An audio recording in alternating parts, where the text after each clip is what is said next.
When it comes to workers' compensation, knowledge certainly is power, and the more you know, the more likely you are to receive all your entitlements.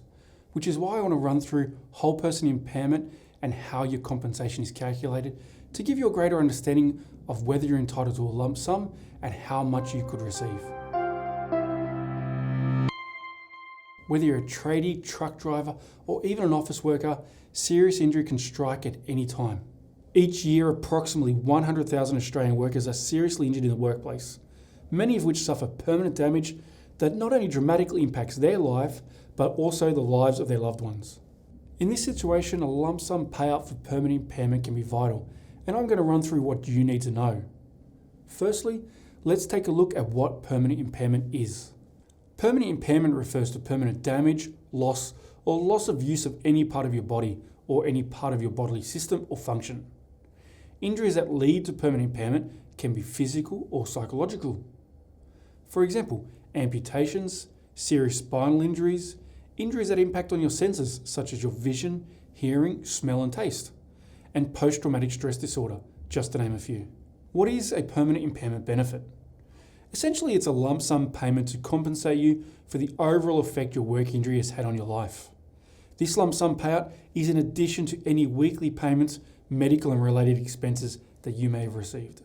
For most people in New South Wales, in order to qualify for a permanent impairment payout, they need to be assessed as having at least 11% whole person impairment for a physical injury and at least 15% for a primary psychological injury.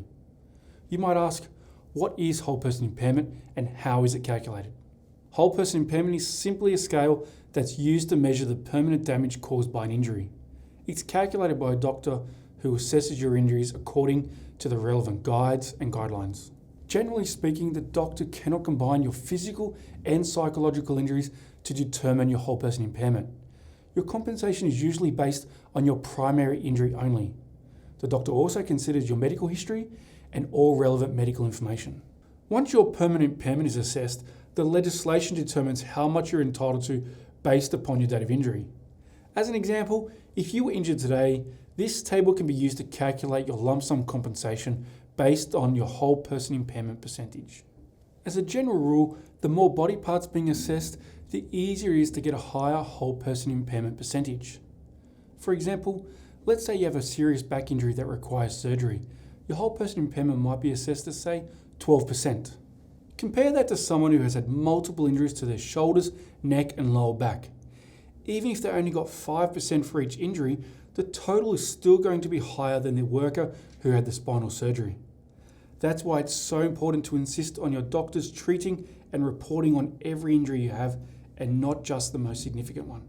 It's important to note that navigating the workers' compensation system on your own in pursuit of a lump sum payout is extremely difficult, and having an experienced workers' compensation specialist on your side will give you the best chance of maximising your compensation. So it's best to reach out to an experienced specialist, even if it's just for free advice. Hopefully, this has been helpful to you. But if you're still unsure about claiming a lump sum for permanent impairment or need help with your claim, call Law Partners and have a confidential conversation with one of our specialist workers' compensation lawyers today.